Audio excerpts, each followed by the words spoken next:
तमाचा मार के चेहरा लाल करे, उस घोंडे पे, उस डकैत पे उसके गुस्सा नहीं आता है। जो तुम माफिया हो, जो था 2-4-10 को मारने वाला हो, 10-20 को मर्डर करके आया हो, उसके खिलाफ कोई बोले कि नानी मरे, जो उसके खिलाफ कोई बोले नहीं। या अब किसके खिलाफ बोलना? मौलाना के खिलाफ, आलिम के खिलाफ, पीर साहब के खिलाफ, जो हमें जन्नत का रास्ता बताता है उसके खिलाफ बोलना। हुजूर ने क्या कहा? लैसा शदीदु बिसुरआ, वो पहलवान नहीं है जो कुश्ती में सामने वाले को पछाड़ दे। द स्ट्रॉन्ग मैन, वो भी स्ट्रॉन्ग नहीं है, वो बहादुर नहीं है जो सामने वाले को कुश्ती में, इन रेस्टलिंग कुश्ती में पछाड़ दे, वो बहादुर नहीं है। बहादुर कौन है? आका आए दो जहां सल्लल्लाहु अलैहि वसल्लम फरमाते हैं, बहादुर वो है जो गुस्से के वक्त में अपने आप पर काबू रखे, वही पहलवान है। इन्नमा शदीदुल लज़ी यमलिकु नफ्सहु इंदल गज़ब, यानी हु कंट्रोल्स हिमसेल्फ, जो अपने आप पे कंट्रोल करता है in the state of anger, गुस्से की हालत में जो अपने आप पे कंट्रोल कर ले, वही असल में पहलवान है, वही असल में बहादुर है। ऐसा नहीं गुस्से में तलाक होती है, गुस्से में साहब एक मर्द जब कुएं में छलांग लगा देता है, गुस्से में एक मौलवी मुगल सरा का अपनी बीवी की वजह से फांसी के फंदे पे लटक गया, गुस्से की वजह से एक नाद खां वो फांसी के फंदे पे अभी 1 साल पहले लटक गया। गुस्से में आदमी कुफ्र बक जाता है, गुस्से में आदमी तलाक दे देता है, गुस्से में आदमी अपनी जान दे देता है। गुस्से में एक लड़की थी जो अपने शौहर के नारवा सुलूक की वजह से तंग आके साबरमती नदी में, अहमदाबाद में नदी में कूद गई, सारा हिंदुस्तान थर्रा गया, सहम सा गया। आयशा नाम की वो लड़की समंदर में कूद पड़ी। इसी गुस्से की वजह से आग लगती है, गुस्से की वजह से जंग होती है, गुस्से की वजह से दोस्त खानदान आपस में तबाह होता है, गुस्से की वजह से न जाने कितनों की नाक मिट्टी में मिल जाती है। इसलिए बहादुर वो नहीं है जो फट से मुंह में आ जो आए बग दे। बहादुर वो है जो अपने गुस्से पे कंट्रोल रखे, जो खामोशी इख्तियार करे, जो धैर्य रखे, जो पेशेंस रखे। ये ह्यूमन क्वालिटीज है जो आकाए दो जहां अलैहिस्सलाम दुनिया में लेके आए। बातें हमारी तवील हो जाएगी, बात से बात पैदा होती है, इसीलिए बात थोड़ी सी तवील और लंबी फैल जाती है। अब मैं बात समेट कर मैं तकरीर की तरफ आता हूं। इस बात को पहले मैं मुकम्मल कर दूं, उसके बाद मैं तमहीद मुकम्मल कर दूं, फिर उसके बाद मैं तकरीर का चैप्टर खोलता हूं। मैं देखता हूं पीपल्साना के लोग आज तकरीर सुनने वाला हारता है या बोलने वाला आज हार रहा है। मैं देखता, बहुत तकरीरें आपने सुनी है, बहुत बड़े बड़े मौलाना आए हैं, आपने तकरीरें सुनी है। मैं देखता हूं कि आज पीपल्साना वाला हारता है या मैं हारता हूं, या आप जीतते हैं या मैं जीतता हूं। जो आखिर तक रहेगा, जो नहीं हारेगा, जो महफिल से नहीं भागेगा, वही जीतेगा। और जो थक जाएगा, हार जाएगा, भाग जाने लगेगा, समझ लूंगा कि वो हार गया। मैं देखता हूं कि मैं हारता हूं या आप हारते हैं। बहुत पीपल्स आने वाले को साहब अपने आप पर नाज है कि हमारे यहाँ बहुत सारे जलसे होते हैं, हमारे यहाँ बड़े बड़े मौलाना आते हैं। मैं देखता हूं कितने बड़े बड़े मौलाना आए, जिनके यहाँ बड़े बड़े मौलाना आते हैं वह ढेर तकरीर सुनने का आदी बंद होता है, वह ढेर तकरीर सुनता है। तब जो ढेर गाना सुनेगा, जो जिसके यहाँ हम एक गायकार आता है वह ढेर गाना सुनने वाला है, जिसके यहाँ कोई नेता आता है उनका बच्चा झूठ बोलने वाला है, और जिनके यहाँ ढेर आलिम आएंगे उनके यहाँ बात सुनने वाले की तादाद ज्यादा होगी। वह बात सुनेगा, वह तकरीर सुनेगा। तो अब जरा गौर से सुनिए, दुनिया का बड़ा दानिश्वर, वह बहुत बड़ा वैज्ञानिक, वह बहुत बड़ा बैरिस्टर, वो बहुत बड़ा लायर, वो क्या बोल रहा है? मैं हिंदुस्तानी हूँ, हिंदुस्तान के जर्रे जर्रे से मुझको प्यार है।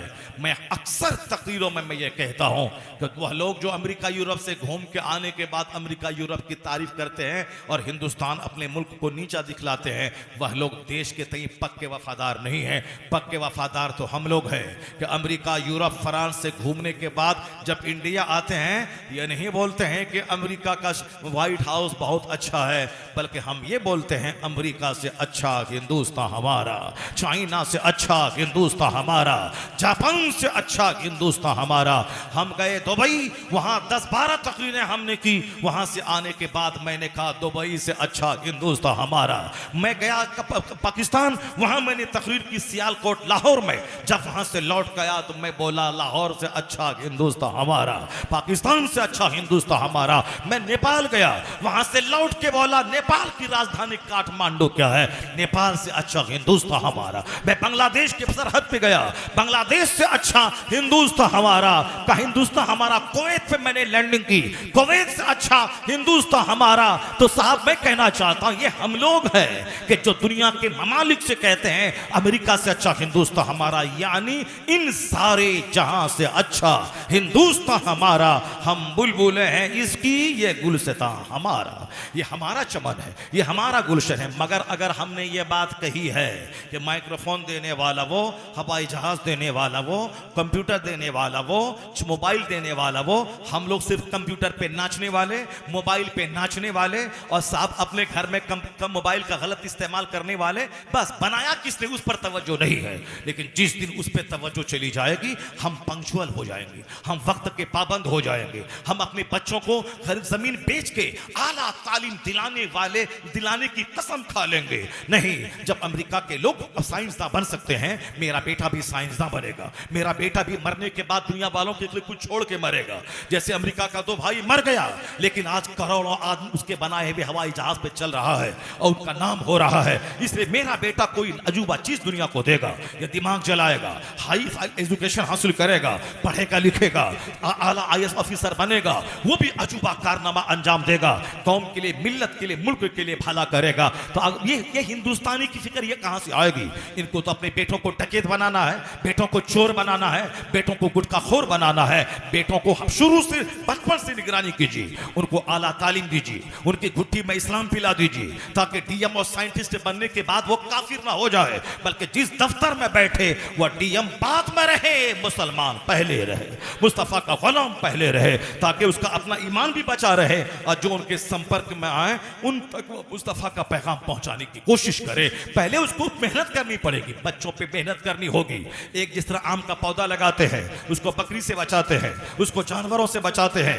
उसको दूसरे आदमी से बचाते हैं, उसमें वक्त वक्त पे पानी देते हैं, उसमें वक्त वक्त पे कंपोस्ट और यूरिया और साफ DAP डालते हैं, और फिर उसके बाद जब बड़ा हो जाए, जब खुद मैच्योर हो जाए, अब ना कोई बकरी नुकसान देगी, अब ना कोई पानी नुकसान देगा, अब ना कोई आदमी नुकसान देगा, तब हम उससे बेनियाज हो जाते हैं कि अब मेरा यह दरख्त मैच्योर हो गया है। उसी तरह जब तक बच्चा मैच्योर ना हो, उसी एक आम के पेड़ की तरह उस बच्चे की निगरानी कीजिए। वह बच्चा उठता कै बजे है, वह बच्चा सोता कै बजे है, वह बच्चा सुबह कहां जाता है, स्कूल कब जाता है, स्कूल का अटेंडेंस उसका कितना है। माँ बेचारी तो मोहब्बत के लिए पैदा हुई है, वो बच्चा तो बोलेगा पेट में दर्द है, माँ मान जाएगी। माँ बेचारी प्यार के लिए पैदा हुई है, माँ मारती नहीं है। वो हजारों लाखों में कोई जबरदस्त पढ़ी लिखी माँ होती है जो प्यार के वक्त में प्यार और पढ़ाई के वक्त में अपने बच्चों को मार भी देती है। वरना ये बाप है जो बच्चों के लिए सूरज की गर्मी का काम करता है, और ये माँ है जो बेचारी चांद का काम करती है। चांद रात में भी ठंडी ठंडी किरणें देता है, मगर सिर्फ चांद की किरणें हो तभी दरख्त नहीं फलेगा। दरख्त को आगे बढ़ने के लिए उसको सूरज की धूप चाहिए, उसको जबरदस्त धूप चाहिए, तब यह तो पौधा जल जल कर तब वह मुतवाना और ताकतवर होता है। तो उसी तरह बाप का प्यार बच्चों के लिए सूरज की रोशनी का काम देता है, बाप का प्यार बच्चों के लिए सूरज की रोशनी का काम देता है। तो एक पत्ते की तरह निगरानी कीजिए, दरख्त की तरह बच्चों की निगरानी कीजिए, और जब बच्चा मैच्योर हो जाए, जब बच्चा तालीम याफ्ता हो जाए, जब बच्चा खुद भले और बुरे में फर्क महसूस करने लगे, तब उसी आम के पेड़ की तरह उस बच्चे को छोड़ दीजिए। उसके बाद भी कोई उस दरख्त को काट न दे। आप निगरानी करते हैं, उसी तरह कोई बदअकीदा आपके बच्चे के वजूद को हिला न दे, कोई गलत सोहबत बच्चे को तबाह न कर दे। इसलिए जब तक आप जिंदा हैं, चाहे बूढ़ा क्यों ना हो जाए, आपका बेटा 50 साल का अधेड़ क्यों ना हो जाए, बच्चों पे हमेशा नजर रहनी चाहिए, बच्चों को हमेशा समझाते रहना चाहिए, बच्चों को अपने से कभी अलग नहीं करना चाहिए। चाहे दूर घर रहे, मगर काहे बगाहे वक्फे वक्फे से अपने पास बुलाकर दस्तरखान पे बिठा के खिलाकर उनकी एक्टिविटीज की जानकारी लेते रहना चाहिए। यही इस्लाम सिखाता है, यही इस्लाम बताता है, यही पैगाम इस्लाम है। अगर आपने एक पेड़ की तरह उसकी निगरानी की, फिर क्या होगा, वह फल इतना जबरदस्त देगा कि आप भी माला माल हो जाएंगे, और जो समाज उस पेड़ के बाजू से गुजरेगा उसको साए से भी फायदा पहुंचेगा, फल से भी फायदा पहुंचेगा। ऐसा नहीं खुद साख्ता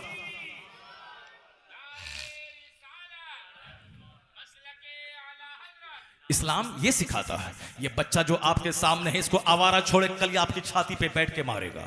अगर आपने इसको अदब नहीं सिखाया कि कैसे जीना है, कैसे मरना है, कैसे खाना है, कैसे वॉशरूम जाना है, कैसे सोना है, कब स्कूल जाना है, कब स्कूल से वापस आना है, शाम में कितने बजे खेलने को जाना है, कितने बजे खेल से वापस आना है, अगर आपने 7 साल के बाद इसको मस्जिद नहीं ले गए, मस्जिद का रास्ता नहीं दिखलाया, ये 50 साल की उम्र में भी मस्जिद नहीं जा पाएगा। अगर जाएगा भी तो इनकम्प्लीट रहेगा। इसलिए दुनिया के सबसे बड़े रहनुमा पैगंबर आजम ने कहा, मुरु औलादकुम बिस्सलात व हुम अबनाउ अस्सबई सनीन। जब तेरे बच्चों की उम्र 7 साल हो उसे नमाज का आदेश दे। कभी पढ़ेगा कभी छोड़ेगा, अब इसी तरह करता रहेगा, 10 साल का हो जाए, अगर नमाजी बन गया तो वाह वाह, अगर नहीं बना वद्रिबूहुम अलैहा, उस पर उसकी पिटाई करो, मारो उसको। और जब नमाजी बन जाए तो उसका बिस्तर अलग कर दे। बच्चा जब जवान हो जाए उसको अपना दोस्त बना ले, दोस्त से मुस्कुरा के बातें कर, दोस्त से मशवरा कर। अक्रिमू औलादकुम, अपने औलाद की इज्जत करो, औलाद को न ताना दो, न औलाद को गाली दो, न औलाद को उद्धृत करो, न औलाद पर लानत मलामत करो। नहीं, मुस्तफा कहते अक्रिमू औलादकुम, अपने औलाद की इज्जत करो। इज्जत का मतलब उसे सीने से लगाओ। जब तक बच्चा है 7 साल से पहले, उस वक्त तक उसको सीने से लगाओ, उसको कंधे पे बैठाओ, उसकी पेशानी को चूमो, उसके होंठ को बोसा दो, उसको अपनी गोद में रखो, उसको अपने सामने बैठाओ, अपनी गोद पे बैठाओ। इस प्यार से उसको हौसला मिलेगा, उसका सीना मजबूत होगा, उसकी अक्ल कुशादा होगी, उसकी जबान की लुकना दूर होगी, वह मोहब्बत की जबान समझेगा। जो बाप हमेशा बचपन में बच्चों को डांटता रहता है उसका बच्चा बुज़दिल हो जाता है, उसका बच्चा डरपोक हो जाता है, उसका बच्चा कोई बहुत बड़ा इंसान कभी नहीं बन पाएगा। इसलिए कि बड़ा इंसान बनने के लिए अक्ल कुशादा होना चाहिए और दिल कुशादा होना चाहिए। बड़ा इंसान बनने के लिए उसके पास टॉलरेंस की कैफियत होनी चाहिए, उसके पास क्रिएटिविटी होनी चाहिए, यानी समाज वक्त चीज को पैदा करने की, उस नई नई बातों के सोचने की सलाहियत होनी चाहिए। और जो डरा हुआ रहे, जो सहमा हुआ रहे, वो कभी नई नई बातों को सोच नहीं पाएगा और अपना दिमाग जला के कोई नई बात दरियाफ्त नहीं कर पाएगा। डिस्कवरिंग की कैपेसिटी खत्म हो जाएगी, अंडरस्टैंडिंग की कैपेसिटी खत्म हो जाएगी, कॉन्टेम्पलेशन की कैपेसिटी खत्म हो जाएगी, डिस्कवर की कैपेसिटी खत्म हो जाएगी, हाईली डीप थिंकिंग की कैपेसिटी खत्म हो जाएगी। इसलिए बच्चों को आजादी दीजिए, बच्चों से खूब प्यार कीजिए और खुद समझाइए। हाँ, 7 साल के बाद बच्चों को कहिए कि बेटे अब आपका वो वक्त आ गया है, आपको नमाज पढ़नी है। हमको अल्लाह ने पैदा किया है, हमें अल्लाह की इबादत करनी है। इबादत का सबसे बड़ा तरीका है नमाज पढ़ना। और नमाज 24 घंटे नहीं पढ़ा जाता है, रात के 8 घंटे सोए जाते हैं और फजर के 10 मिनट निकाल के अल्लाह को सजदा किया जाता है। जो अल्लाह हमें 8 घंटे नींद लेने के लिए रात बनाया है, उसी रब को पहले सजदा करना है, फिर उसके बाद अपने काम पे निकल जाना है। फिर 8 घंटे स्कूल जाना है, स्कूल में पढ़ना है, हमें खेत खलियान जाना है। और जब बदन को फ्यूल चाहिए, खाना गजा, तो उसके लिए दोपहर के टाइम में इसको ईंधन चाहिए, इसको फ्यूल चाहिए। तो जो अल्लाह ने 8 घंटे कमाने का टाइम दिया, कमाने का वक्त दिया, ताकत दी, पहले उस अल्लाह को सजदा कर लिए जाएं जोहर में, ताकि 10 मिनट का टाइम निकाल कर उस जो अल्लाह में फ्यूल दिया, फ्यूल खाने का टाइम दिया है, हम दोपहर में खाना खाएं, बदन में ईंधन डालें, उसके बाद फिर दोबारा रिफ्रेश होकर काम पे लग जाएं। तो पहले जो उस अल्लाह को सजदा कर लें। बच्चों को समझाना होगा, कभी पढ़ेगा कभी छोड़ेगा, लेकिन जब 10 साल का हो जाए उसे मार के नमाजी बनाना होगा। क्योंकि 16-18 साल के बाद आप मार नहीं सकते, बच्चा आपका पार्टनर, आपका दोस्त बन जाएगा। लेकिन 10 साल की वो उम्र है जिसमें आपके डर के मारे वह नमाज पढ़ेगा।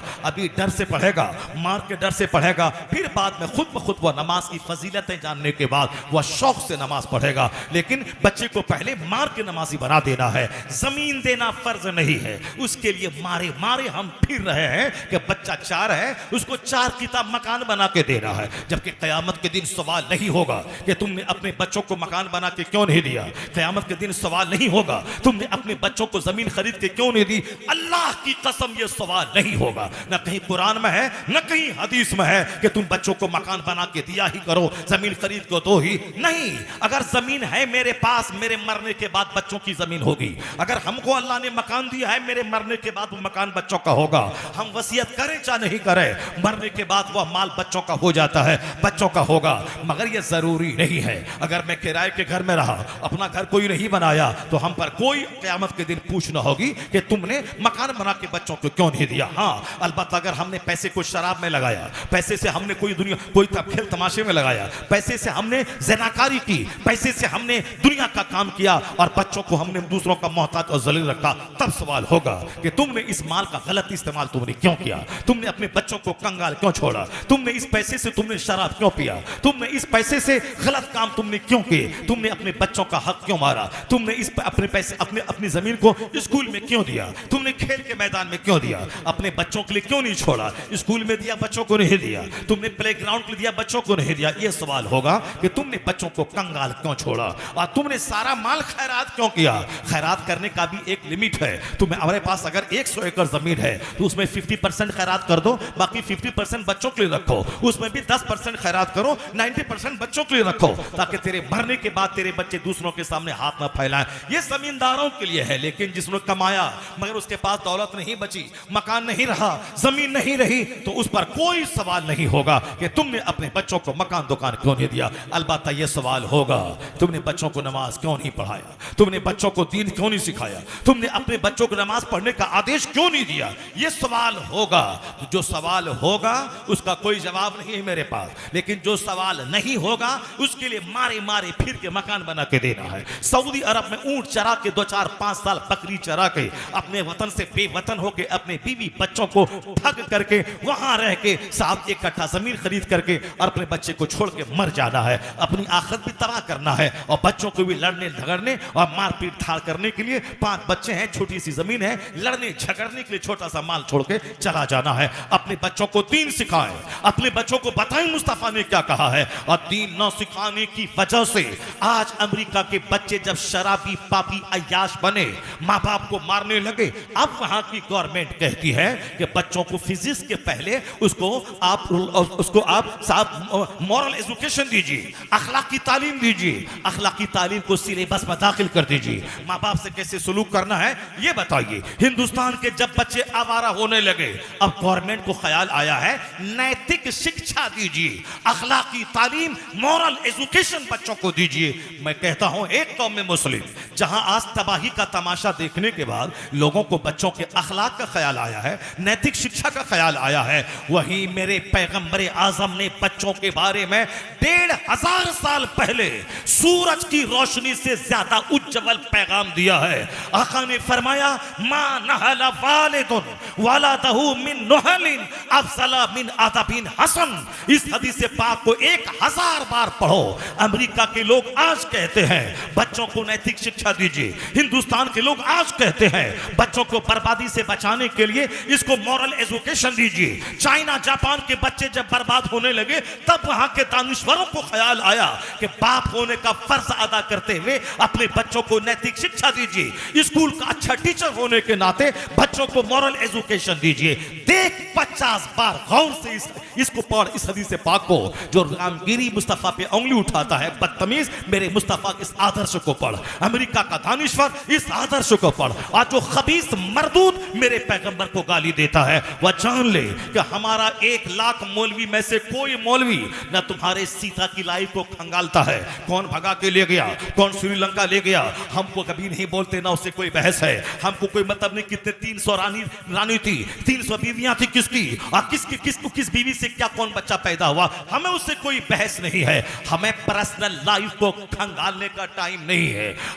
हम सिर्फ अखलाक की बातें करते हैं, हम वो बातें करते हैं जिन बातों को इस्लाम में बुरा कहा गया है। हम शराब के खिलाफ हैं, हम ज़िना के खिलाफ हैं, हम सूद के खिलाफ हैं, हम मूर्ति पूजन के खिलाफ हैं कि बंदा अपने हाथ से कुछ ढांचा बनाए और जब तक चाहे पूजे, फिर अपने हाथ से उसको पानी में धकेल दे। हम इसके खिलाफ हैं। ये आदमी वो खुदा मूर्ति, अगर खुदा ही कहना है वो मूर्ति खुदा हुई कि खुदा तुम हुए, तुमने उसको बनाया, तुमने उसको जब तक चाहा पूजा, और तुमने जब तक चाहा पूजा उसके बाद फिर जब चाहा पानी में धकेल दिया, तो वो खुदा हुआ कि तुम खुदा हुए, तुमने उसको पैदा किया कि वो तुझको पैदा किया है। कैसी अकल है। और हम इसके खिलाफ है। बाकी तुम्हारा धर्म का पानी कौन है, उसको कितनी शादी की, उसको कौन कहां ले गया, हम उससे डिबेट नहीं करते। लेकिन तुम्हारा पंडित जो जाहिल दी ग्रेट है वो हमारे पैगंबर की शादी को लेकर के वो आगे तरह तरह के बयानबाजी करता है। तुम्हें क्या मालूम, जब तुम मेरे पैगंबर के बचपन को नहीं जानते, मेरे पैगंबर की जवानी को नहीं जानते, मेरे पैगंबर के तालीमात को नहीं जानते, तो फिर तुमको क्या मालूम कि हुजूर दुनिया में किस काम के लिए आए थे, मेरे पैगंबर किस काम के लिए आए थे। कम से कम मेरी किताबें नहीं पढ़ना था। डॉक्टर माइकल हार्ट की किताब पढ़ लेते, डॉक्टर ला मार्टिन की किताब पढ़ लेते, कम से कम गांधी की बात को पढ़ लिए होते, कम से कम हिंदुस्तान के रामकृष्ण राव की किताब पढ़ लिए होते, कम से कम यूरोप और अमेरिका के बहुत सारे दानिश्वरों ने इस्लाम के ऊपर तनकीद भी किया है और इस्लाम की बहुत सारी अच्छाइयों को बयान भी किया है, कम से कम उसको तो पढ़ लेते। डॉक्टर विलियम म्यूर ने लाइफ ऑफ मोहम्मद लिखा है, उसको पढ़ लिए होते। डॉक्टर जॉन डेविनपोर्ट ने लिखा है, उसको पढ़ लिए होते। डॉक्टर फिलिप हिट्टी ने हिस्ट्री ऑफ अरब लिखा है, उसको पढ़ लिए होते। बेशुमार किताबें हैं जो यूरोप के ओरिएंटलिस्ट मुस्तशरिकीन ने किताबें लिखी है इस्लाम के ऊपर में, हजारों किताबें हैं। उन किताबों को रामगिरी पढ़ लिया होता तो कभी हुजूर की शादी पे उंगली नहीं उठाता, कभी वह सरकार दो जहां की हयात तैयबा पे अंगुश नमाई नहीं करता। बदतमीज, मेरे पैगंबर का बचपन लाजवाब, मेरे पैगंबर की पैदाइश लाजवाब, मेरे पैगंबर की बचपन की हर अदाएं बेदाग थी। उस जमाने में जबकि सारे अरब में लोग शराब और ज़िना के आदी थे, मगर हुजूर उसी समाज में 25 साल के जवान हो गए, मगर जर्रा बराबर मक्का के लोगों ने आप में कोई ऐब नहीं देखा। ना हुजूर की आंख बहकी, ना आका अलैहिस्सलाम के हाथ बहके, ना कभी सरकार के पांव कभी किधर गलत महफिल की तरफ गए। ये वह लोग लिखते हैं जो लोग कलमा नहीं पढ़े, उन लोगों ने भी सरकार के बचपन की प्योरिटी, सरकार के बचपन की ब्राइटनेस, हुजूर की जीवन के उज्जवलपन को उन्होंने बयान किया है। एक सरकार की जिंदगी में 2 बार ऐसा आया कि अब बचपन में आमतौर पर लोग खेल तमाशे की तरफ माइल रहते हैं और बच्चों को खेल करना भी चाहिए, क्योंकि खेलने से बच्चों की पर्सनैलिटी बिल्डिंग होती है, उसको सेहत मिलती है।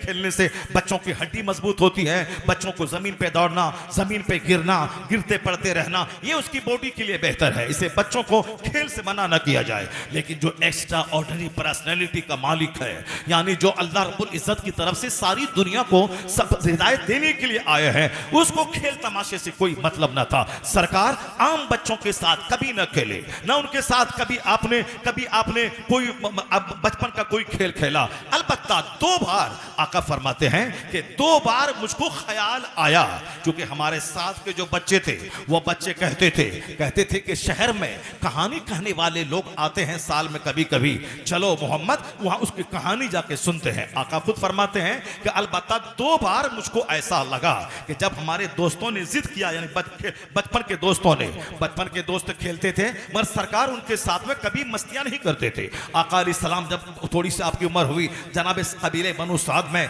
हजरत हलीमा सादिया के बच्चों के साथ में वो बकरियां चराने के लिए जाते थे, वहां रहते थे, बकरियों की देखभाल करते थे, मगर खेल तमाशे में दिलचस्पी आपको नहीं थी। आप हमेशा गौर फिक्र करते रहते थे। आपका चेहरा इतना खूबसूरत था कि जो भी रास्ते से गुजरता था सरकार के चेहरे पे नजर पड़ती थी तो कहने वाला कहता था, इन्ना लिहाजल गुलाम लशाना, इस शहजादे की बड़ी अजीब शान है, इनका फ्यूचर बड़ा ब्राइट है, इनका भविष्य बड़ा उज्जवल है, इनका मुस्तकबिल बड़ा ताबनाक, बड़ा रोशन है। लोग देखता रह जाता। नाक लंबी, आंख बड़ी, कुशादा पेशानी, सीना चौड़ा, अंगुलियां लंबी, और जब दूसरों की भीड़ में रहते, लोगों की भीड़ में सबसे ऊंचे मोहम्मद अरबी नजर आते थे, और ऐसे भी ऊंचे नजर ना आते जिसको देखने में बुरा लगे, नहीं, जबकि आपका कद भी हुस्न लिए हुआ था। रंग ऐसा गंदुमी था जिसमें मलाहत थी। मलाहत का मतलब जिसमें सॉल्टनेस था।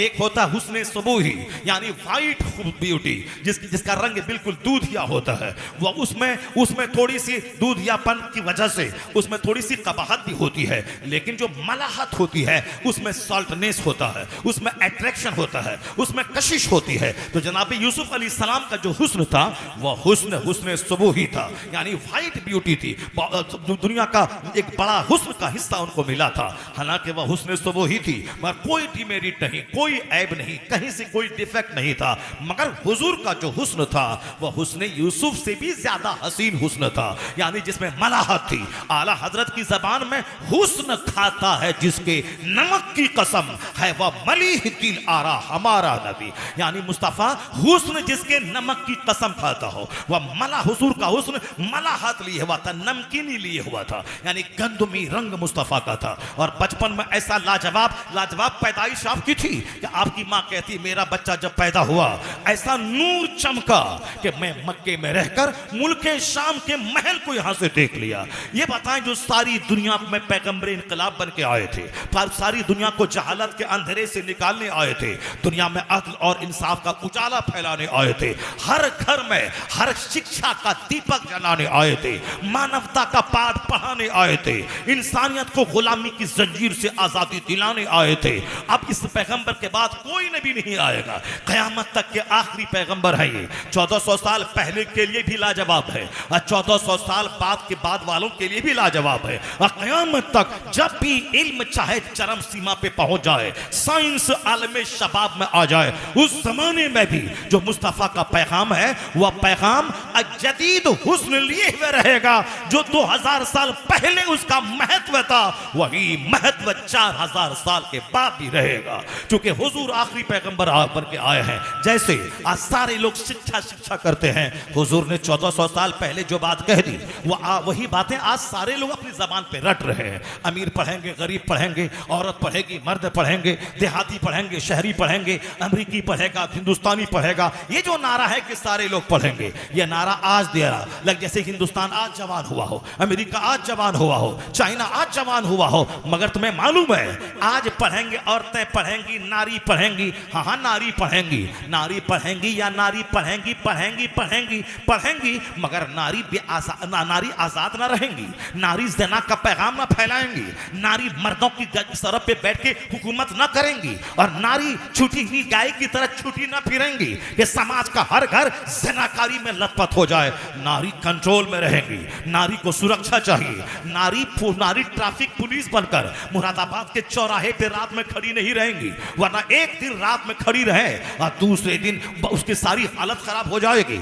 औरतों को ट्रेन में अलग डब्बा है, क्यों? उसको सुरक्षा चाहिए। औरतों को बचपन में बाप का प्रोटेक्शन चाहिए, भाई का प्रोटेक्शन चाहिए, और जब शादी हो जाए तो शौहर का प्रोटेक्शन चाहिए, क्योंकि ये आबरू इज्जत है और किसी भी वक्त खतरे में पड़ सकती है।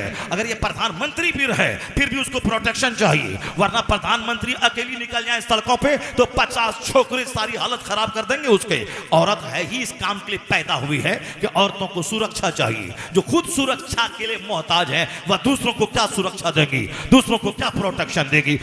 इसलिए औरत और मर्द दोनों बराबर हैं ऐसा कभी नहीं होगा। औरत अलग काम के लिए पैदा हुई है, मर्द अलग काम के लिए पैदा हुआ है। अगर दोनों बराबर हैं तो बराबरी का काम होना चाहिए। एक साल मर्द कमाएगा, औरतें बैठेंगी, दूसरे साल औरत कमाएगी, मर्द बैठेगा। एक साल मर्द बच्चा पैदा करेगा, औरत काम करेगी, और दूसरे साल औरत बच्चा पैदा करेगी, मर्द काम करेगा। बराबर तो वही हुआ ना कि एक साल हम बच्चा पैदा करें, एक साल तुम पैदा करो, एक साल तुम पैदा करो, एक साल हम पैदा करें। और जब ये बराबरी नहीं है तो फिर ये बराबरी क्या चीज है, सिमिलरिटी क्या चीज है?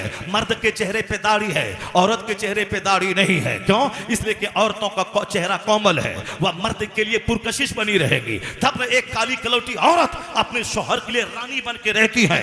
अल्लाह ने उसके चेहरे पे दाढ़ी के बाल नहीं दिए हैं क्योंकि वह घर की जीनत बनी रहे, शौहर के दिलों को राहत पहुंचाती रहे, और अपने बाल बच्चों को पैदा करके एक बहादुर की मां कहला के घर में रहे। आबरू का सौदा ना करे, आबरू बचा के बहादुरों की मां कहलाए। ऐसा नहीं कि छूटी फिरती रहे, कभी इसमें मुंह डाले, कभी उसमें मुंह डाले, कभी जैसे छूटी हुई बकरियां, कभी गेहूं में मुंह डाले, कभी आम में मुंह डाले, कभी लीची में मुंह डाले, कभी साफ बासमती चावल में मुंह डाले, और सब में मुंह डालती रहे और समाज में गलत पैगाम पहुंचाती रहे। नहीं, कीमती औरत है वो जो पर्दे में रहे, जो आबरू रहे, आबरू मंदाना जिंदगी गुजारे, अपने घर को जन्नत बनाए, अपनी औलाद को अच्छी तालीम देने के लिए अच्छी तालीम हासिल करे, आला तालीम हासिल करे। औरत नर्स बने, औरत डॉक्टर बने, औरत इंजीनियर बने, औरत प्रोफेसर बने, मगर आबरू लूटा के नहीं, गैर मर्दों के हाथ मिला के नहीं, अपने चेहरे को उनके चेहरे चेहरे से सटा के नहीं, उनकी गोद में झूल के नहीं,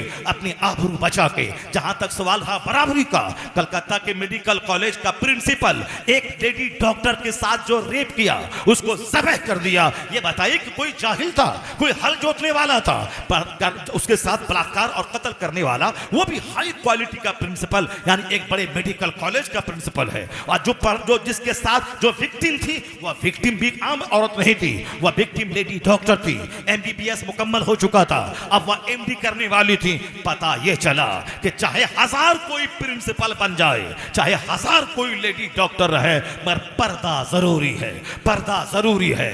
मर्द और औरत का जो अट्रैक्शन है तन्हाई न हो, पर्दा जरूरी है। जब पर्दा जरूरी है, अगर पर्दा होता और रात की ड्यूटी पे औरत वो न जाती और दिन में अपनी सहेलियों के बीच में ड्यूटी की रहती और रात में अकेली जाके सेमिनार हॉल में नहीं सोती, वहां कोई गुंडा दरिंदा व कथा व कुत्ता उसके साथ रेप नहीं करता। इसीलिए तो इस्लाम कहता है औरतों को सुरक्षा दी जाए, औरतों को प्रोटेक्शन दिया जाए, औरतों पर जो ऊंटी चादर डाली जाए या उसको जलील करने के लिए नहीं है, औरतों की आबरू की हिफाजत के लिए है, ताकि मोटी चादर रहेगी, इनका हुस्न छुपा रहेगा, इनकी बदसूरती भी छुपी रहेगी। अगर औरत बदसूरत रहेगी तो भी ऊपर में चादर है, कोई देख नहीं पाएगा उसका ऐब, और अगर वह खूबसूरत है उसके ऊपर में मोटी चादर है, कोई देख नहीं पाएगा उसका हुस्न, और कोई हुस्न का दिलदाला लुटेरा और तन्हाई में उसे पा करके उसकी जिंदगी के लाले ना पड़ जाए, ताकि उसका हुस्न छुपा रहे। तो इस्लाम ने जो कानून पर्दा दिया है, मर्दों की जिम्मेदारी अलग, औरतों की जिम्मेदारी अलग, इसके राइट्स अलग, उनकी ड्यूटीज अलग, इसीलिए दिया है ताकि औरतें सुरक्षित रहे, औरतें महफूज रहे, मर्द की आबरू भी बची रहे। ये मर्द भेड़िया बनकर सामने पड़े हुए गोश्त की तरफ लपक न जाए, बल्कि एक दीवार रहे, अदब की दीवार, हया की दीवार, शर्म की दीवार, शाइनेस की दीवार, एजुकेशन की तरबियत की दीवार। सिर्फ ABCD पढ़ने वाला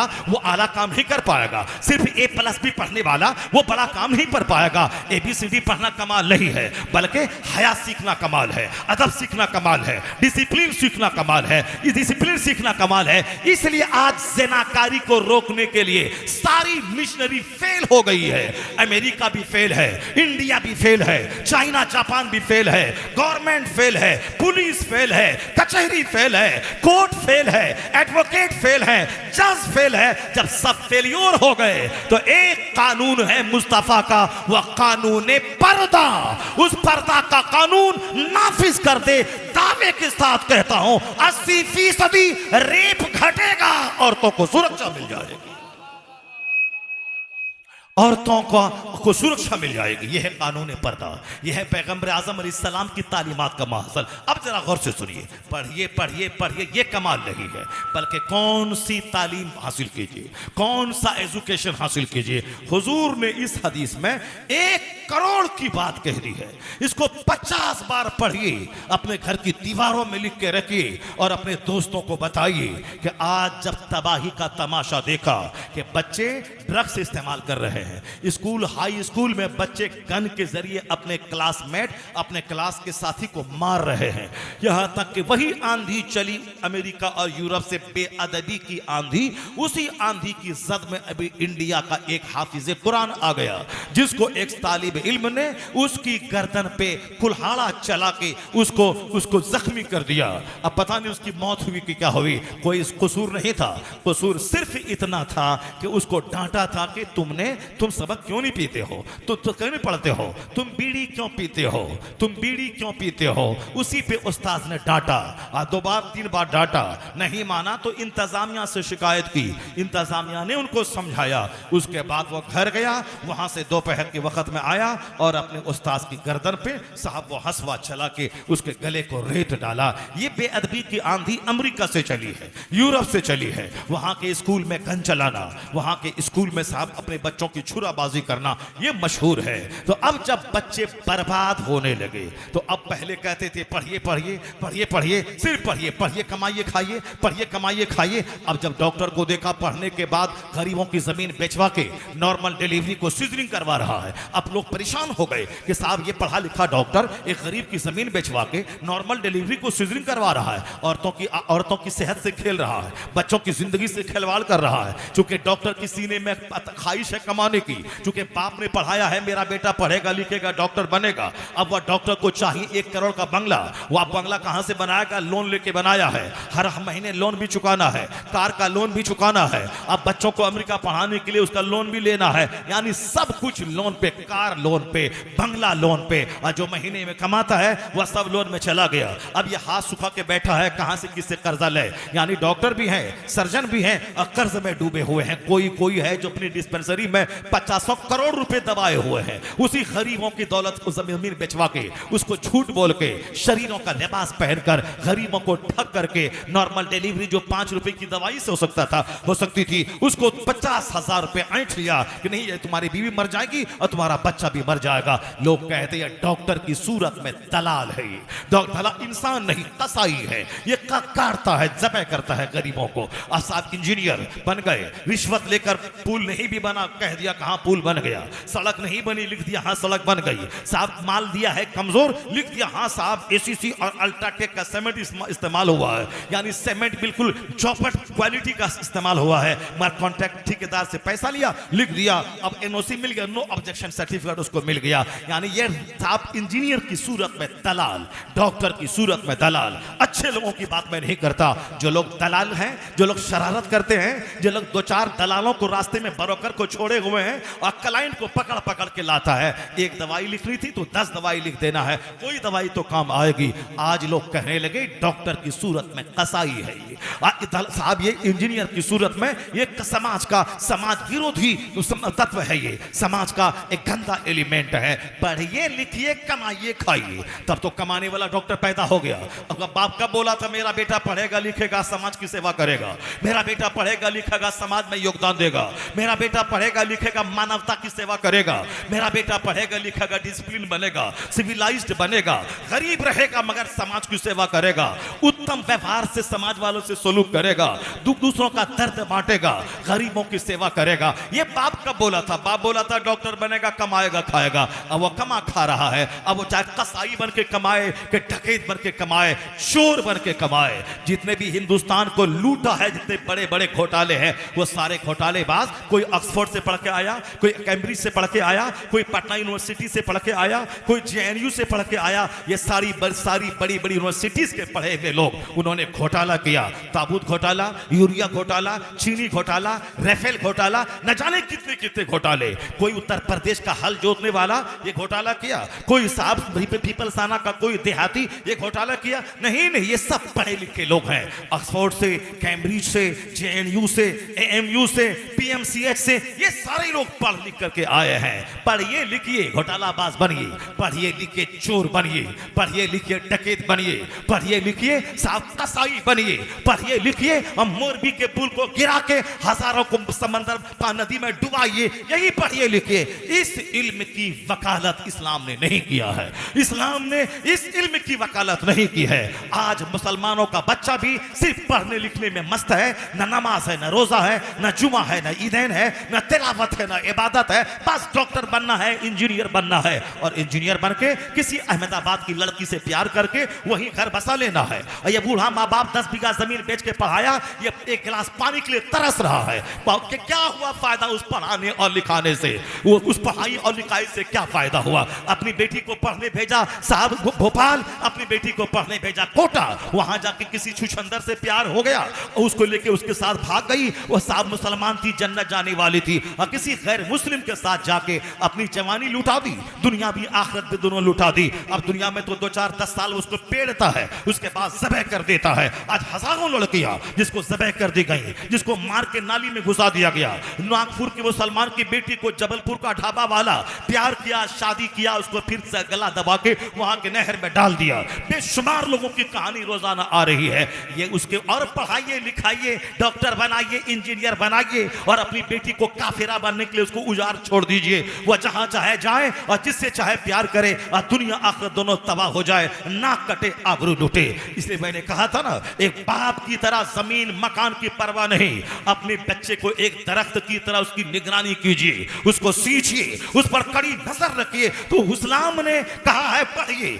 इस्लाम से ज्यादा कौन मजहब है जो पढ़ने की वकालत किया हो? कुरान करीम में 6666 कमोबेश आयतें हैं, उसमें 800 के करीब वो जगह है जहां रीडिंग और राइटिंग का चर्चा आया है। कुरान में 800 जगहों पे 6666 आयतों में लाखों करोड़ों दुनिया भर की सारी बातें मौजूद है, मगर उन तमाम बातों में सबसे ज्यादा कुरान ने जिस पर जोर दिया है वह रीडिंग और राइटिंग पे जोर दिया है, अंडरस्टैंडिंग, कंटेम्पलेशन, हाई थिंकिंग पे जोर दिया है। कोई चैप्टर ऐसा कुरान का नहीं है जिस चैप्टर में सोच की बातें, गौर व फिक्र की बातें, समझने की बातें न हो। हर चैप्टर में है। इन आयतों में अक्लमंदों की निशानियां हैं, इन आयतों में अहले अक्ल की निशानियां हैं। वमा यज़क्करु इल्ला उलुल अलबाब। अल्लाह कहते हैं नसीहत नहीं कबूल करता है मगर अक्ल वाला। इन्न फी ज़ालिका लआयातिन लिक़ौमिन याक़िलून। Undoubtedly in these verses are tokens for those who keep sense की बात है, वाइड विजडम की बात है, कुरान के हर चैप्टर में मौजूद है। और हदीस में यहां तक मफहूम आया है, इल्म हासिल करो मां की गोद से लेके कब्र की गोद तक। उतलुबुल इल्म वलौ काना मिनल महद, उतलुबुल इल्म मिनल महद इला लहद, obtain knowledge from the cradle to the grave. मां की गोद से लेके कब्र की गोद तक पढ़ो। उतलुबुल इल्म वलौ काना बिसीन, इल्म हासिल करो चाहे चाइना क्यों नहीं जाना पड़े, इल्म हासिल करो। फाइनल इल्म नूरुन, फाइनल इल्म कुव्वतुन अलैकुम बिल इल्म, इन्नल इल्म खलीलुल मोमिन, अल इल्म सलाहुल मोमिन, अल इल्म सलाहुल मोमिन। यानी इल्म मोमिन का हथियार है, इल्म मोमिन का दोस्त है, इल्म मोमिन की ताकत है, इल्म मोमिन की जीनत है। नॉलेज डेकोरेशन है, नॉलेज लाइट है, नॉलेज पावर है, नॉलेज बेस्ट कंपनी है। Acquire knowledge from the cradle to the grave. कोई आयु सीमा नहीं है इल्म हासिल करने की। मां की गोद से लेकर कब्र की गोद तक पढ़ते रहो। दूर दराज जाना पड़े, अमेरिका जाना पड़े, चाइना जाना पड़े, जाओ, पर इल्म हासिल करो। इल्म ताकत है, इल्म रोशनी है। इतना जबरदस्त जोर इस्लाम के अलावा किसी मजहब ने इल्म पे नहीं दिया है, और हमारे पैगंबर के अलावा किसी ने भी इतना जोर नहीं दिया है। मगर सोचने की बात है कि हुजूर ने जिस इल्म की वकालत की है वह नंगे होने का इल्म नहीं है, माँ बाप के मारने वाला इल्म नहीं है, डकैती चोरी वाला इल्म नहीं है। इल्म वह जो हमें इंसान बना दे, इल्म वह जो हमें लीगल और इलीगल का फर्क समझा दे, इल्म वह जो हमें राइट और रॉन्ग का फर्क बता दे, इल्म वह जो हमें अपनी राइट्स और अपनी ड्यूटीज बता दे कि हमारे अधिकार क्या है और हमारा कर्तव्य क्या है, हमको करना क्या है और हमारे राइट्स क्या है, हमारी ड्यूटीज क्या है और दूसरों के ताल्लुक उनकी जिम्मेदारी हमारी क्या है। रिस्पॉन्सिबिलिटीज से बाखबर होना यह इल्म सिखाता है, ड्यूटीज से बाखबर करना यह इल्म सिखाता है, अपने अधिकार से रूशनास कराना यह इल्म सिखाता है। इल्म कहता है ये रॉन्ग है, ये राइट है, इल्म कहता है ये गुड है, ये बैड है, इल्म सिखाता है ये ह्यूमैनिटी है, ये साहब ये ह्यूमैनिटी है, ये ह्यूमिलिटी है। इल्म सिखाता है, इल्म सिखाता है कि साहब ये मैनलीनेस है, ये साहब एनिमलनेस है। इल्म सिखाता है ये इंसानों का काम है या जानवरों का काम है। यह इल्म सिखाता है कि व्हाट डू व्हाट डोंट, हम क्या करें और क्या नहीं करें। इल्म सिखाता है क्या परमिटेड है और क्या साहब फॉरबिडन है, क्या करना है क्या नहीं करना है। आज जो आवारा की तरह जो मन में आए करे, इस्लाम वो इल्म नहीं सिखाता। जो हलाल हराम की तमीज खो दे, इस्लाम उस इल्म की वकालत नहीं करता। जो माँ बाप को मारने पर और दूसरी लड़की के पीछे पागल होने पे जोर दे, उस ख्वाहिशात के पुजारियों को इल्म, उस पुजारी वाले इल्म की वकालत इस्लाम नहीं करता। मुस्तफा ने एक दुआ की थी, अल्लाह ने सिखाया था कि मेरे महबूब दुआ करो, रब्बे जिदनी इल्मा, ए अल्लाह मेरे इल्म में इजाफा कर, इल्म को बढ़ा। मरते दम तक इल्म हासिल करना चाहिए और इल्म को हमेशा बढ़ाते रहना चाहिए। अगर कोई मौलवी 3 दिन किताब का मुताला ना करे वह टाका का मौलवी तो होगा मगर अपने अखलाक का दुश्मन, किरदार का दुश्मन, आखिरत का दुश्मन और जन्नत का दुश्मन होगा वो। इसलिए कि जो 3 दिन किताबों का मुताला ना करे उसका दिल मरने लगता है, उसका दिल बुझने लगता है, वो दुनियादारों की तरह सोचने लगता है। वो भी बोलता है कि बताशा के प्रसाद का दिलाओ जन्नत पक्की है, ना जन्नत पढ़ो जन्नत पक्की है, तकरीर करो 2 टका कमाओ जन्नत पक्की है, नमाज पढ़ने की जरूरत नहीं है। इसलिए मरते दम तक किताब पढ़ना है। जैसे मरी हुई जमीन पे आसमान का पानी वो जिंदा कर देता है, उसी तरह ये मरा हुआ दिल उसको किताब का मुताला जिंदा कर देता है। इसलिए हमेशा पढ़ते रहना है, हमेशा नेकों की सोहबत में रहना है, सुन्नत में रहना है। क्या जरूरी है क्या जरूरी नहीं है, नमाज जरूरी है नात जरूरी नहीं है। इसका ये मतलब ना हुआ कि नात पढ़ना हराम है, नहीं। नमाज जो जरूरी है, पहले नमाज पढ़े फिर नात पढ़े, पहले नमाज पढ़े फिर तकरीर करे, पहले नमाज पढ़े फिर जुलूस निकाले, पहले नमाज पढ़े फिर फातिहा दिलाए। सिर्फ फातिहा दिला के बोलता है जन्नत पक्की है, वो जहन्नम का रास्ता चुना है। और जो सिर्फ नमाज की वकालत करता है और फातिहा मिलाद को हराम कहता है, उसके लिए भी जहन्नम पक्का है। तो बीच का रास्ता है, ना इधर जाए ना उधर जाए, सीधी राह पर रहे कि मिलाद भी होगी नमाज भी होगी, जुलूस भी निकलेगा, नमाज रोजा भी रखा जाएगा, फातिहा भी दिलाई जाएगी, जुलूस मोहम्मदी भी निकलेगा, नमाज रोजा भी किया जाएगा। यानी फर्ज भी अदा होगा, नफल भी अदा होगा, और यह सीधा रास्ता जन्नतुल फिरदौस ले जाएगा। इसी का नाम मसलके अहले सुन्नत है, इसी का नाम मसलके आला हजरत है कि फर्ज भी अदा होगा और नफल भी अदा होगा। यही रास्ता सीधा जन्नतुल फिरदौस ले जाएगा। सिर्फ नमाज को पकड़े फातिहा को हराम कहे, उसको अभी जहन्नम जाना पक्का है। और जो फातिहा मिलाद को पकड़ के रखा है और नमाज नहीं पढ़ता और कहता नमाज पढ़ना जरूरी नहीं है, फातिहा से ही काम चल जाएगा, उसके लिए भी जहन्नम पक्का है। और जो नमाज और नियाज दोनों को साथ लेके चले, उसके लिए जन्नत पक्की है। यही रास्ता सीधा मसलक एतदाल, मसलक आला हजरत है। बीच में एक बात आ गई, मैंने कह दिया, अलबत्ता इस बात को नोट कीजिए कि अल्लाह ने कहा महबूब से कि आप इल्म के इजाफे की दुआ करो, रब्बे ज़िदनी इल्मा, ये कुरान में आया है। अल्लाह ने महबूब को सिखाया है ताकि इल्म हमेशा बढ़ता रहे, इल्म के बढ़ने की दुआ की जाए। अब हुजूर ने क्या दुआ अल्लाह से की? अल्लाहुम्मा इन्नी अस्अलुका इल्मन नाफिआ। सिर्फ इल्म की दुआ नहीं की कि ए अल्लाह मुझको इल्म दे, मुझको इल्म दे, नहीं। दुनिया के सारे लोग यह फर्क महसूस करें, और मुसलमानों का वो लुच्चा लफंगा परिवार जो अपनी बेटी को नीम बरहना बना के काफिरों का शाना बशाना स्कूल में पढ़वा के अपनी बेटी का आबरू का दुश्मन और 2 टका कमाने के लिए अपनी बेटी को जहन्नम का रास्ता दिखलाता हो, उन आजाद ख्याल लोगों के लिए भी यह तकरीर का हिस्सा उसके लिए मार्गदर्शक का काम करेगा। हम जिस पैगंबर का नाम लेते हैं, उस पैगंबर का हवाला सब मेरा लुच्चा लफंगा नेता गोंडा सब देता है। इस्लाम ने कहा पढ़िए, इस्लाम ने कहा पढ़िए, औरत भी पढ़िए, मर्द भी पढ़िए। ये कहता है पढ़िए, ये तो कहता है, लेकिन ये नहीं बोलता कि कैसे पढ़िए और कौन सा इल्म पढ़िए। अब मुस्तफा ने किस इल्म की वकालत की है, किसको पढ़िए, वो नहीं बोलता है। मुस्तफा ने क्या कहा? अल्लाहुम्मा इन्नी अस्अलुका इल्मन नाफिआ।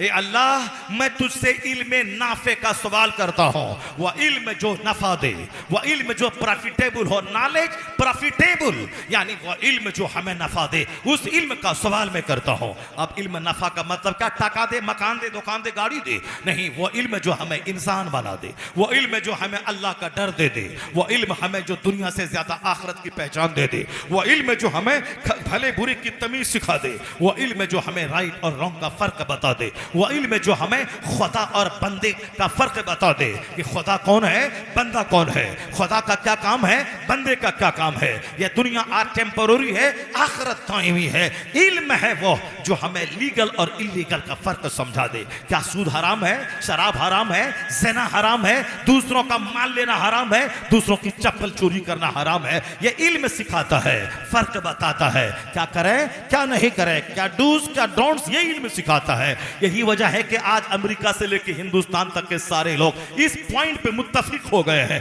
सिर्फ इल्म नहीं बल्कि तरबियत, ट्रेनिंग, तरबियत, मोरल एजुकेशन। हुजूर ने कहा ए अल्लाह मुझे इल्म नाफे अता फरमा। हुजूर ने इल्म नाफे का सवाल किया है, सिर्फ इल्म नहीं, इल्म नाफे का सवाल। और हुजूर ने ये भी पनाह मांगा है, अल्लाहुम्मा इन्नी अऊज़ु बिका मिन इल्मिन ला यनफा।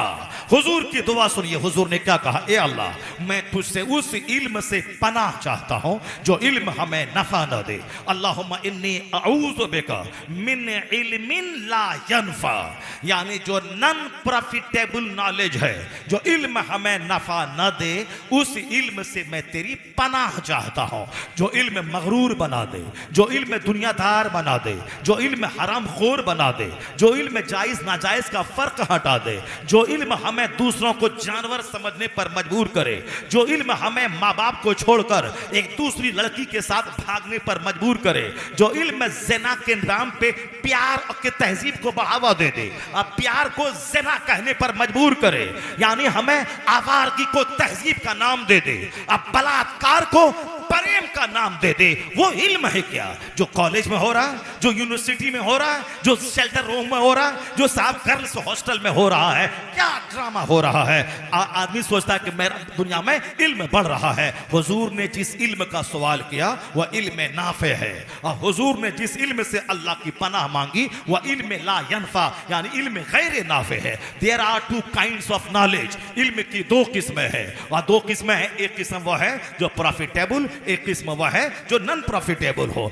एक आदमी को चोरी करना है, रात में सींधमारी करनी है, उसके लिए भी ट्रेनिंग चाहिए, उसके लिए भी तजर्बा चाहिए। आदमी कब वो घर में घुसे, कितने टाइम में घुसे, कहां से घुसे, कैसे सींधमारी करे, कैसे रस्सी से छत पे चढ़े, कैसे से वो जाए, घर वाला जागे तो क्या करे, अगर बाहर में शोर हो तो हम कैसे भागें, अगर चारों तरफ से घिर जाएं तो हम कैसे अपने आप को शूट कर लें। ये सारा इल्म पढ़ाया जाता है, वह भी इल्म है, वो भी पढ़ाई है। तो आप क्या कहेंगे, पढ़िए लिखिए, चाहे चोरी का इल्म हो, चाहे डकैती का इल्म हो, चाहे रेलवे का लोहा बेचने का इल्म हो, चाहे बैंक लूटने का इल्म हो, चाहे एटीएम चोरी करने का इल्म हो, नहीं नहीं, बल्कि इल्म वह जो आदमी को इंसान बना दे, इल्म वो है जो हमें उजाला अता करे, इल्म वो है जो अंधकार से बचाए। तो साफ लफ्जों में 1 करोड़ की एक बात, इल्म वो जो अखलाक और तहजीब सिखाए। तो अमेरिका से लेके इंडिया तक जब पढ़े लिखे लोगों का तमाशा, उनकी गुंडागिर्दी देखी, तो अब लोग कहते हैं कि इल्म हासिल कीजिए, तरबियत वाला,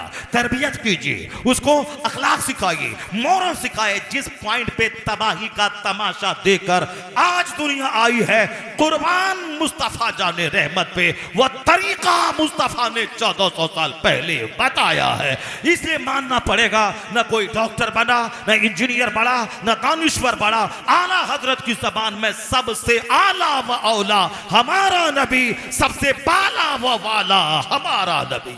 सारे ऊंचों में ऊंचा समझिए जिसे, है उस ऊंचे से ऊंचा हमारा नबी। अपने पैगंबर आजम की सीरत का मुताला कीजिए। हमारे बच्चे लुच्चे लफंगे चमार की तरह घूम रहे हैं, दिन भर गुटखा खाना और रात भर मोबाइल चलाना, और अगर उसको कुछ समझाइए तो बाप का उस पर गुस्सा कर लेना। हमारा बेटा डकैत बनेगा, आप बोलने वाले कौन है? हमारा बेटा चोर ही बनेगा, आप बोलने वाले कौन है? ये तो और चोरी और सीना जोरी है समाज का। हम तुम्हारा बच्चा डकैत बने, चोर बने, हमको क्या मतलब है? लेकिन अगर हम कह रहे हैं कि तुम्हारे बच्चे बिगड़ रहे हैं, उसको तुम बचाओ। अब तुम्हारे पैगंबर जिसका तुम कलमा पढ़ते हो, उसने बच्चों की जो तरबियत का तरीका बताया है उसको अपनाओ, ताकि तेरे बच्चे तुम्हारी आंखों की ठंडक बन जाएं, तुम्हारे बुढ़ापे का सहारा बन जाएं, तुम्हारे बच्चे हाथ से न निकले, तुम्हारे बच्चे समाज की नाक मिट्टी में न मिला दें। तो हमने एक मुसलमान होने के नाते, शुभ चिंतक होने के नाते हमने बातें बताई हैं। अगर समाज का कोई बड़ा बूढ़ा अगर समझा रहा है, उसकी बात मानना चाहिए, अपने बच्चों पर कड़ी नजर रखनी चाहिए। हुजूर ने क्या कहा, अक्रिमू औलाद को, अपनी औलाद की इज्जत कीजिए। और करोड़ों का एक फार्मूला जो हुजूर ने दिया, जो पढ़ना मैंने उसी पढ़ने के जिम्न में ये बातें जो फैल गई, पैराग्राफ सामने आ गया, वो क्या है, मा नहला वालिदुन वलदहु मिन नहलिन अफसला मिन अदबिन हसन। हुजूर कहते हैं एक बाप अपनी औलाद को जितना भी गिफ्ट देता है, वह तमाम गिफ्ट में सबसे बड़ा गिफ्ट इल्म सिखा देना है, बच्चों को अच्छी तरबियत करना है। मिन अदबिन हसन, यानी अच्छा अदब सिखाने से बेहतर कोई तोहफा नहीं है। ना करोड़ के मकान का तोहफा, ना 50 लाख की गाड़ी का तोहफा, ना 2-4-10 एकड़ जमीन का तोहफा, ना मॉल का तोहफा, ना मार्केटिंग कम्प्लेक्स का तोहफा, ना गवर्नमेंट की नौकरी दिला देने का तोहफा। साफ लफ्जों में मुस्तफा ने कहा, मा नहला वालिदुन वलदहु मिन नुहलिन अफसला मिन अदबिन हसन।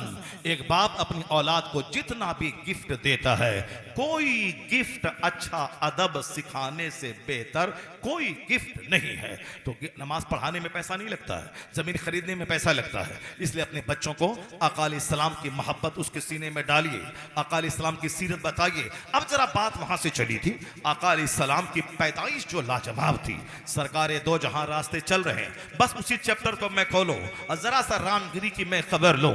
उस खबीस मरदूद ने मेरे बेदाग पैगंबर की जिंदगी में जो दाग निकालने की नापाक कोशिश की है, उस खबीस को यह काम नहीं करना चाहिए। क्योंकि अमेरिका के 1 दर्जन नहीं हजारों ऐसे वैज्ञानिक और पढ़े लिखे लोग हैं, और हिंदुस्तान के भी, जिसने इस्लाम पढ़ा है, इस्लाम समझा है, सरकार दो जहां की पवित्र जीवनी का मुताला किया है और अपना दिल निकाल के मुस्तफा की जी भर के तारीफ की है।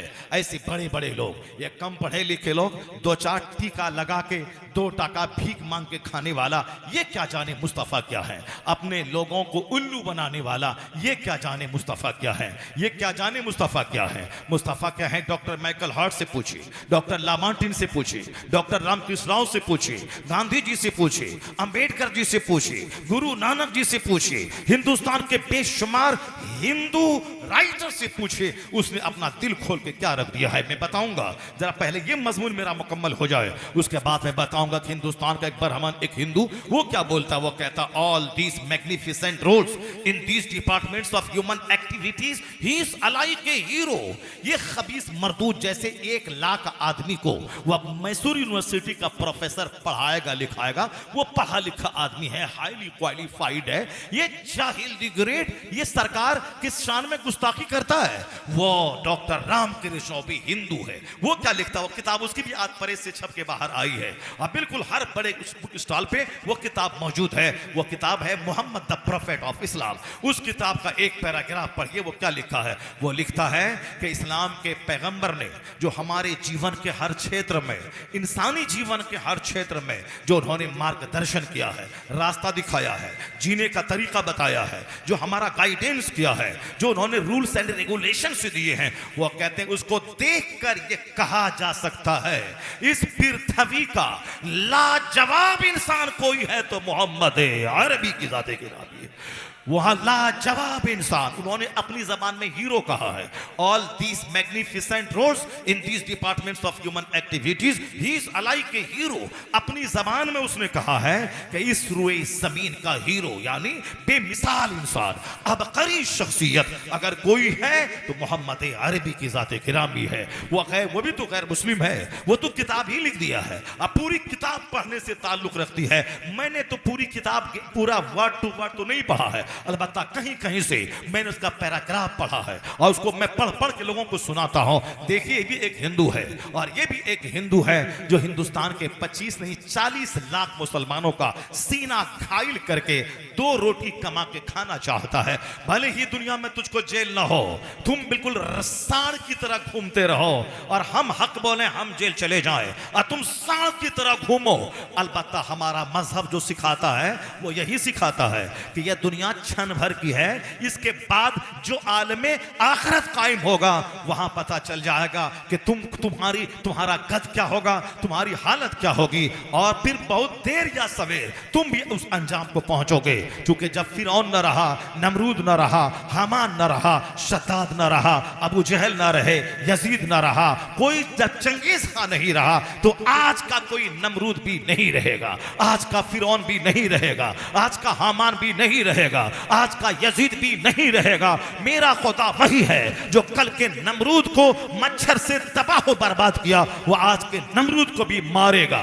खुदा का फैसला देर से आता है मगर जरूर आता है। किसी को 400 साल की छूट देता है, उसके बाद फैसला आता है। उसीलिए चाहे अमेरिका का जो बाइडन हो, चाहे इस्राइल का नेतन्याहू हो, अगर वह अपनी टेक्नोलॉजी की बुनियाद पर अगर वो किसी आदमी को जमीन के अंदर से खोज के निकालता है, उसे मार लेता है, तो ये मत समझना कि इस्लाम सही नहीं है, कुरान सही नहीं है, मुस्तफा सही नहीं है। खबीस मेरा कुरान कहता है अल्लाह के नजदीक 400 साल को मामूली सी मिकदार है।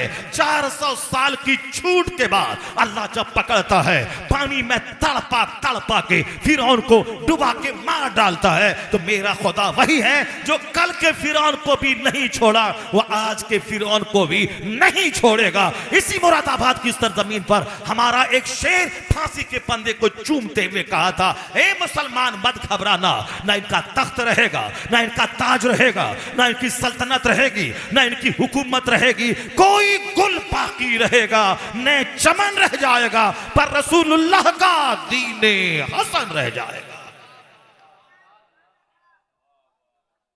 तुम्हारे ही शहर का शेर कहा था, कोई गुल बाकी रहेगा न चमन रह जाएगा, पर रसूलुल्लाह का दीने हसन रह जाएगा। न को नहीं रहेगी दुश्मनी, पर अजान रहेगी, नमाज रहेगी, मुस्तफ़ा का नाम रहेगा, मुस्तफ़ा का जिक्र रहेगा। अल्लाह ने अपने महबूब का जिक्र इतना बुलंद किया है कि आज 24 घंटे में एक लम्हा ऐसा नहीं है जिस लम्हे में मुस्तफ़ा का जिक्र ना होता हो। इसको समझने के लिए आपको अच्छी तरह साइकोलॉजी आती है, आपको अच्छी तरह से टेक्नोलॉजी आती है कि दुनिया के पूर्वी हिस्से में फजर का टाइम शुरू होता है 3 बजे, हिंदुस्तान पहुंचने में लगते हैं 3 घंटे। हिंदुस्तान में टाइम फजर का शुरू होता है, यहां से सऊदी अरब जाने में लगते हैं 2.5 घंटे। 2.5 घंटे वे और 3 घंटे ये, यानी 5.5 घंटे के बाद मक्का मदीना में फजर का टाइम पहुंचता है। कहां? दुनिया के पूर्वी हिस्से में 3 बजे फजर का टाइम शुरू हुआ, वहां अजान हुई। अजान में कहा गया अशहदु अन्ना मुहम्मदर रसूलुल्लाह, मैं गवाही देता हूं कि मोहम्मद अल्लाह के रसूल है।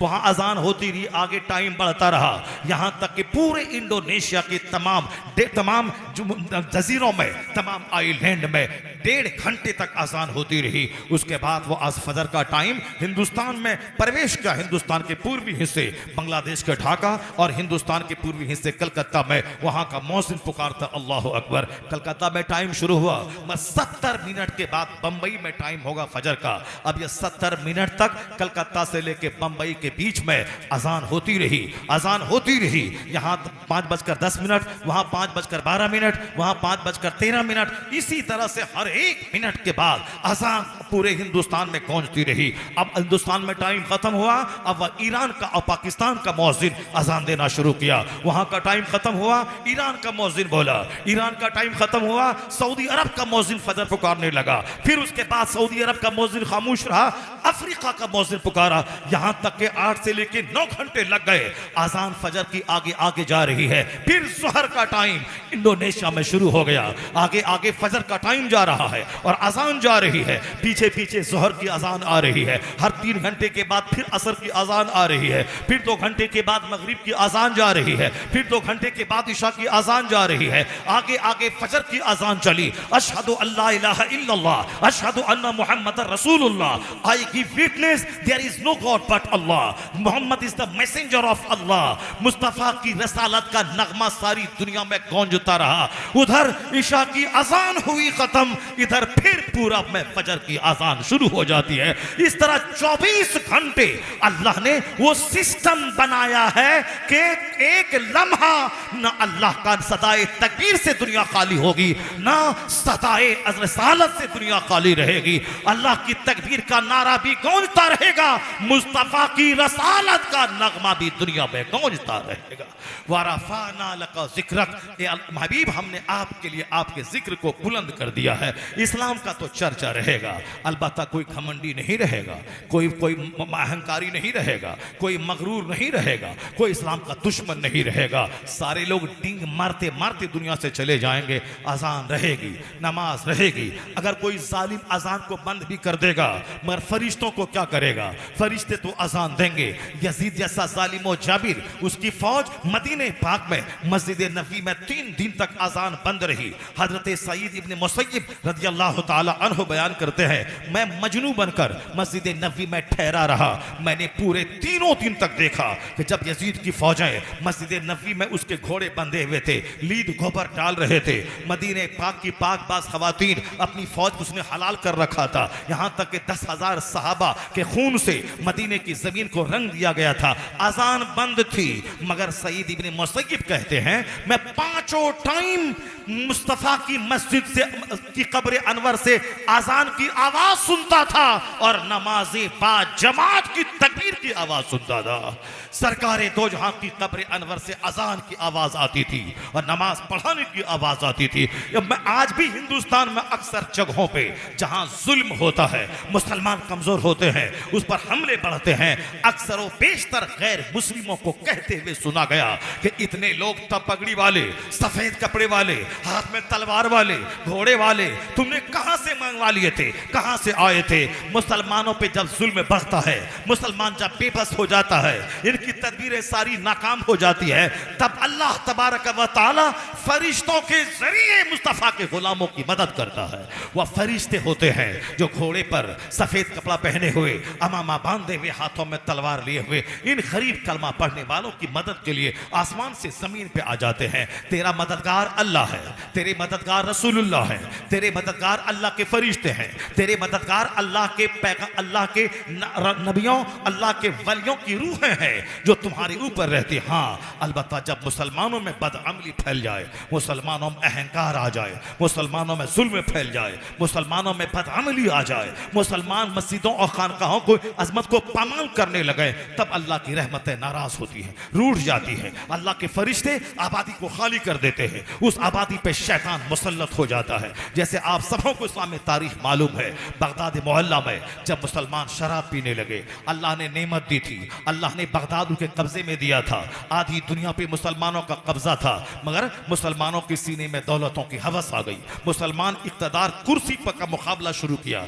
मैं बादशाह हूं, मेरा बेटा बादशाह बनेगा, मेरा पोता बादशाह बनेगा, मैं बादशाह हूं, मेरा बेटा वली अहद बनेगा, यानी मेरे बाद ये बादशाह बनेगा, बादशाहत मेरे खानदान में रहेगी। ये बादशाहत की जब रीत शुरू हो गई और मस्जिदें वीरान हो गई, खानकाहें उजड़ गई, मुसलमानों के घरों में शराब आ गई, मुसलमानों ने मौलवियों की बातों को नकार दिया, मौलवी आपस में सदारत की कुर्सी के लिए लड़ाई शुरू कर दिया। हमारा नाम छोटा क्यों नहीं है, बड़ा क्यों नहीं हुआ, हमें कुर्सी क्यों नहीं दी गई, हमें सदर क्यों नहीं बनाया गया, यानी ये आपस में सदारत की कुर्सी के लिए लड़ाई शुरू कर दिया। हम गोरे, हम सदर के पास बैठेंगे, हम बादशाह के पास बैठेंगे, यानी इक़्तिदार मनसब में लड़ने लगे। उम्मत कहां जा रही है, उम्मत की फिक्र खत्म हो गई और उम्मत के जो लोग हैं वो उलमा को लड़ता हुआ देखकर ये बेनियाज हो गए। अब शराब आम हो गई, ज़िनाकारी आम हो गई, दौलत बढ़ाने के लिए जुआ आम हो गया, औरत भी लतपत हो गई गुनाहों में, मर्द भी लतपत हो गए। जब औरतों में हया शर्म का मादा बाकी रहता है, वो हराम से बचती हैं, शौहर को बचाती हैं,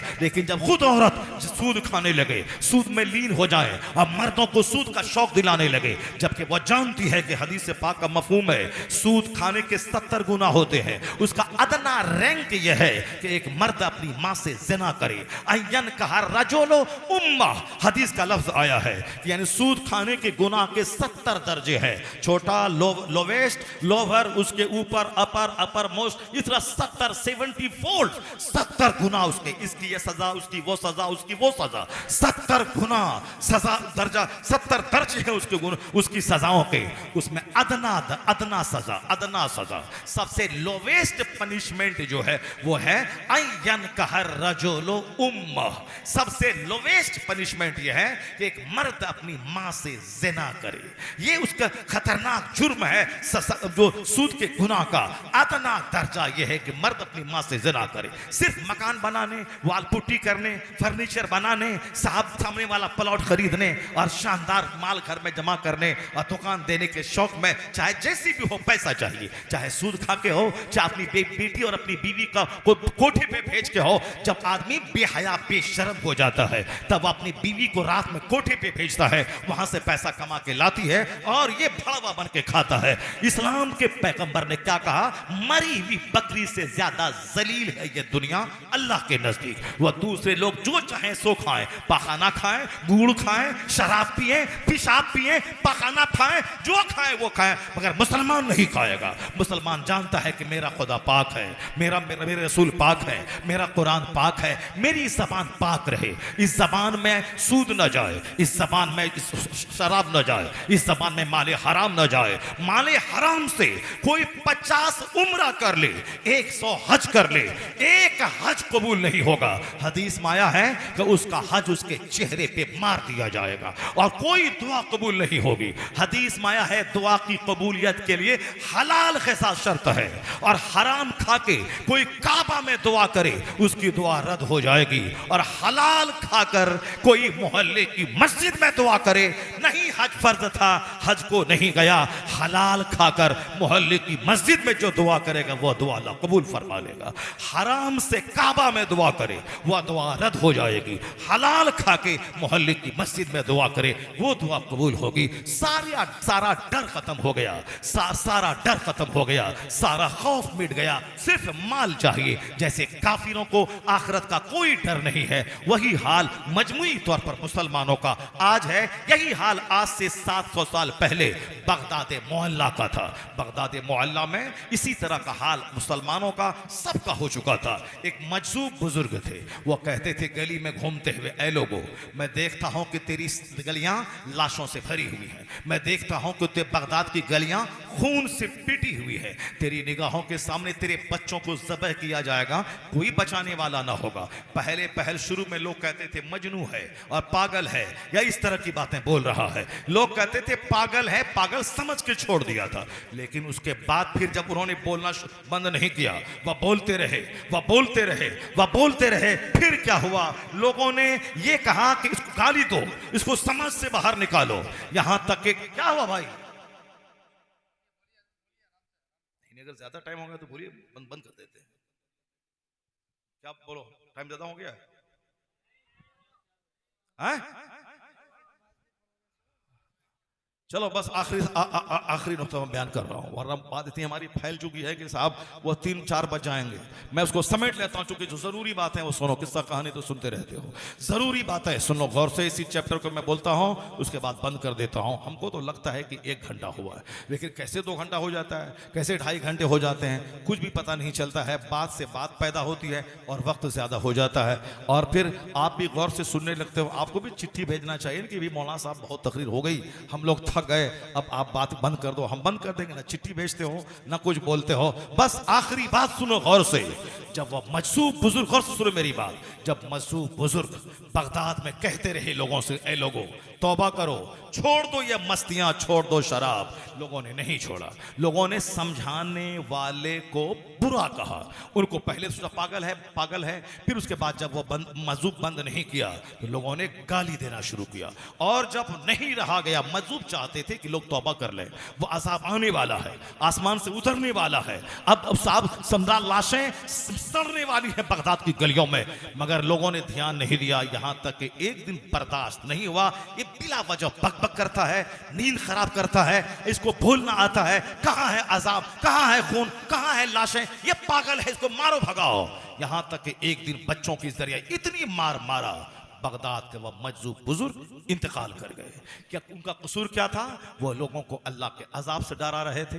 कहते थे तेरी मस्तियां खत्म हो जाएंगी, तेरी निगाहों के सामने तेरे बच्चे कटेंगे, कोई बचा नहीं पाएगा, अल्लाह से डरो, वक्त है तौबा कर लो, वो अजाब आने ही वाला है।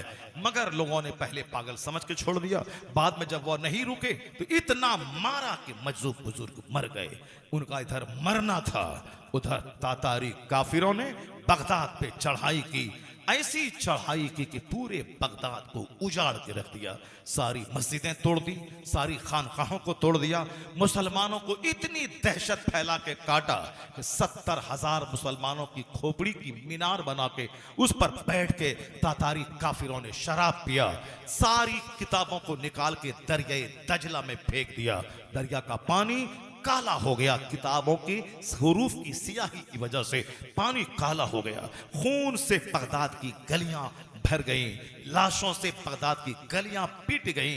यहां तक दहशत छा गई। एक औरत, तातारी औरत, किसी मर्द से कहती थी यहीं खड़े खड़ा रहो, मैं घर से तलवार ला रही हूं और मैं तेरी गर्दन काटूंगी। वो भागता भी नहीं था कि भाग के जान बचाए।